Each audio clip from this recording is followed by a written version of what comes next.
ನಮಸ್ಕಾರ ವೀಕ್ಷಕರೇ, ಎಲ್ಲರಿಗೂ ಮೇಘ್ನಾ ಕಿಶೋರ್ ಬ್ಲಾಗ್ಸ್ಗೆ ಸ್ವಾಗತ. ಸ್ನೇಹಿತರೆ, ಇವತ್ತು ನಾನು ನಿಮಗೆ ಒಂದು ಒಳ್ಳೆಯ ವೆಯ್ಟ್ ಲಾಸ್ ಚಿಕನ್ ರೆಸಿಪಿನ ತೋರಿಸ್ಕೊಡ್ತಾ ಇದ್ದೀನಿ. ಆಲ್ರೆಡಿ ನೀವೆಲ್ಲ ತಮ್ಲೈನಲ್ಲಿ ನೋಡಿರೋ ಹಾಗೆ ಇದೊಂದು ಝೀರೋ ಆಯಿಲ್ ಚಿಕನ್ ರೆಸಿಪಿ ಅಂತಲೇ ಹೇಳ್ಬೋದು. 100 ಗ್ರಾಮ್ಸ್ ಆಫ್ ಚಿಕನಲ್ಲಿ 27 ಗ್ರಾಮ್ಸ್ ಆಫ್ ಪ್ರೋಟೀನ್ ಇರುತ್ತೆ. ಸೊ ಯಾರೆಲ್ಲ ವೆಯ್ಟ್ ಲಾಸ್ನಲ್ಲಿ ಇರ್ತೀರಾ ಅವರಿಗೆ ಇದೊಂದು ಬೆಸ್ಟ್ ರೆಸಿಪಿ ಅಂತಲೇ ಹೇಳ್ಬೋದು. ಹಾಗಿದ್ರೆ ಬನ್ನಿ ಹೇಗೆ ಮಾಡೋದು ಅನ್ನೋದನ್ನ ನೋಡೋಣ.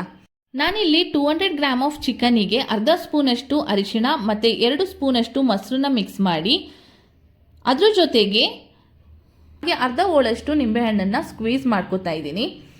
ಈ 4 ನೀಟಾಗಿ ಮಿಕ್ಸ್ ಮಾಡಿ ಒಂದು 15ರಿಂದ 20 ನಿಮಿಷಗಳ ಕಾಲ ಸಪ್ರೇಟ್ ತೆಗೆದಿರ್ತೀನಿ ಮ್ಯಾರಿನೇಟ್ ಆಗಲಿಕ್ಕೆ. ನಾವಿಲ್ಲಿ ನಿಂಬೆಹಣ್ಣನ್ನು ಬಳಸೋದು ಏನಕ್ಕೆ ಅಂತ ಅಂದರೆ ಚಿಕನ್ನು ಜ್ಯೂಸಿಯಾಗಿ ಬರಲಿ ಅನ್ನೋ ಕಾರಣಕ್ಕೋಸ್ಕರ ನಿಂಬೆಹಣ್ಣನ್ನು ಯೂಸ್ ಮಾಡ್ತೀವಿ.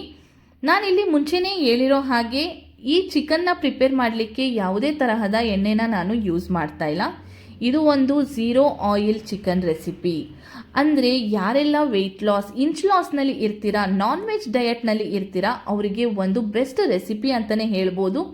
ಸುಲಭವಾದ ರೀತಿಯಲ್ಲಿ ಇದನ್ನು ಪ್ರಿಪೇರ್ ಮಾಡ್ಕೋಬೋದು. ಇವಾಗ ನಾನಿಲ್ಲಿ ಒಂದು ಪ್ಯಾನ್ನ ಬಿಸಿ ಆಗಲಿಕ್ಕೆ ಇಟ್ಟಿದ್ದೀನಿ.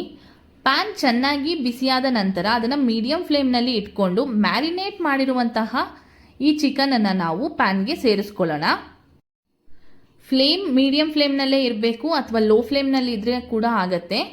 ಇವಾಗ ನಾನು ಇದಕ್ಕೆ ಶುಂಠಿ ಬೆಳ್ಳುಳ್ಳಿ ಪೇಸ್ಟ್ 1 ಸ್ಪೂನ್ ಸೇರಿಸ್ಕೊತಾ ಇದ್ದೀನಿ.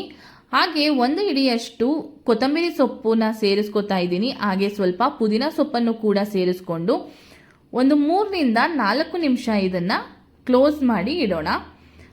ಲೋ ಫ್ಲೇಮ್ನಲ್ಲಿನೇ ಈ ಚಿಕನ್ ಬೇಯಬೇಕಾಗತ್ತೆ. ಹಾಗೆ ಮಧ್ಯ ಒಂದ್ಸಲ ಇದನ್ನು ನೀಟಾಗಿ ಮಿಕ್ಸ್ ಮಾಡಿದ ಚಿಕನ್ನ ಮತ್ತೆ 5ರಿಂದ 6 ನಿಮಿಷಗಳ ಕಾಲ ಚೆನ್ನಾಗಿ ಬೇಯಿಸ್ಕೋಬೇಕಾಗತ್ತೆ. ಹಾಗೆ ಇದಕ್ಕೆ ರುಚಿಗೆ ತಕ್ಕಷ್ಟು ಉಪ್ಪನ್ನು ಕೂಡ ಸೇರಿಸ್ಕೊಂಡು ಹಾಗೆ ಒಂದ್ಸಲ ಮಿಕ್ಸ್ ಮಾಡಿ ಚಿಕನನ್ನು ಈಗ ಒಂದು 5-6 ನಿಮಿಷ ಇದನ್ನು ಬೇಯಲಿಕ್ಕೆ ಬಿಡೋಣ.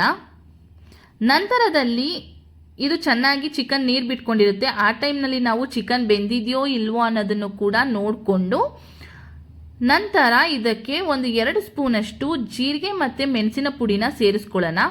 ನಾನಿವತ್ತು ಯೂಸ್ ಮಾಡ್ತಿರೋ ಜೀರಿಗೆ ಮತ್ತು ಮೆಣಸಿನ ಪುಡಿ ಹೋಮ್ ಮೇಡ್, ಯಾವುದೇ ಅಂಗಡಿಯಲ್ಲಿ ತಂದಿರುವ ಪದಾರ್ಥಗಳಲ್ಲ, ಮನೆಯಲ್ಲಿನೇ ಪುಡಿ ಮಾಡಿ ಇದನ್ನು ಯೂಸ್ ಮಾಡ್ತಾ ಇದ್ದೀನಿ. ಹಾಗೆ ಶುಂಠಿ ಬೆಳ್ಳುಳ್ಳಿ ಪೇಸ್ಟ್ ಕೂಡ ಮನೆಯಲ್ಲೇ ಪ್ರಿಪೇರ್ ಮಾಡ್ಕೊಂಡಿರುವಂಥದ್ದು. ಪುಡಿನ ಹಾಕಿದ ಮೇಲೆ ಚಿಕನನ್ನು ಎಲ್ಲ ನೀಟಾಗಿ ಮಿಕ್ಸ್ ಮಾಡಿ ಚಿಕನ್ನ ಡ್ರೈ ಆಗಲಿಕ್ಕೆ ಬಿಡೋಣ. ನಾನು ಮುಂಚೆನೇ ಹೇಳಿರೋ ಹಾಗೆ ಆಯಿಲ್ ಫ್ರೀ ಚಿಕನ್ ರೆಸಿಪಿ ಇದು. ಡಯಟ್ನಲ್ಲಿ ಯಾರೆಲ್ಲ ಇರ್ತೀರ ವೆಯ್ಟ್ ಲಾಸ್ನಲ್ಲಿ ಅವರಿಗೆ ಒಂದು ಒಳ್ಳೆಯ ಡಿಶ್, ಒಳ್ಳೆಯ ಪ್ರೋಟೀನ್ ಅಂತಲೇ ಹೇಳ್ಬೋದು. ಇವಾಗ ನೋಡಿ ಚಿಕನ್ ಪೂರ ಡ್ರೈ ಆಗಿದೆ. ಅಂದರೆ ಚಿಕನ್ ಡ್ರೈ ಆಗಿದೆ ಅಂದ ಮಾತ್ರಕ್ಕೆ ಚಿಕನ್ ಜ್ಯೂಸಿಯಾಗಿರೋದಿಲ್ಲ ಅಂತಲ್ಲ, ಚಿಕನ್ ಜ್ಯೂಸಿಯಾಗಿ ಡೆಲಿಷಿಯಸ್ ಆಗಿ ಇರುತ್ತೆ. ನೀವು ಕೂಡ ಒಂದ್ಸಲಿ ಮನೆಯಲ್ಲಿ ಟ್ರೈ ಮಾಡಿ ಹೇಗಿದೆ ಅನ್ನೋದನ್ನು ನನಗೆ ತಿಳಿಸಿ. ಇನ್ನು ಈ ವಿಡಿಯೋ ನಿಮಗೆ ಇಷ್ಟವಾದಲ್ಲಿ ಲೈಕ್ನ ಮುಖಾಂತರ ತಿಳಿಸಿ. ಇನ್ನು ಯಾರೆಲ್ಲ ನನ್ನ ಚಾನೆಲ್ನ ಸಬ್ಸ್ಕ್ರೈಬ್ ಆಗಿಲ್ಲ ಸಬ್ಸ್ಕ್ರೈಬ್ ಆಗಿ ಅಂತ ಹೇಳ್ತಾ ಮುಂದೆ ಇನ್ನೂ ಒಂದು ಒಳ್ಳೆ ವಿಡಿಯೋ ಜೊತೆ ಸಿಗೋಣ. Thank you for watching.